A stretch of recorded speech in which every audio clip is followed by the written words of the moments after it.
how to generate and download a full backup of your Plesk account. Log in to your Plesk account. In the Websites and Domains interface, click this left arrow icon. Then click Backup and Restore.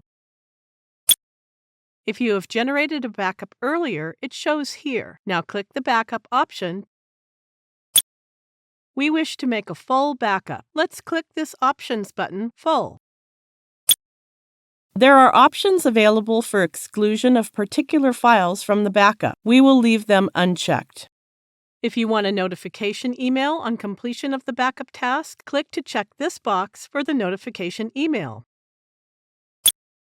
You will receive a notification email at the given email address. You may change the email address if you want to use another email account. Now click OK.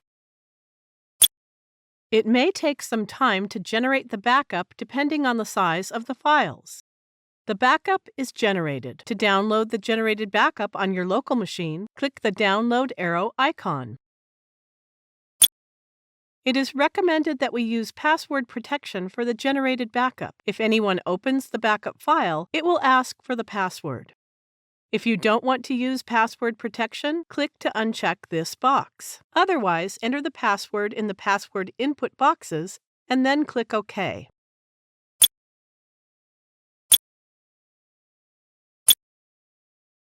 The backup has been downloaded to our local machine. This is the end of the tutorial. Thank you for watching.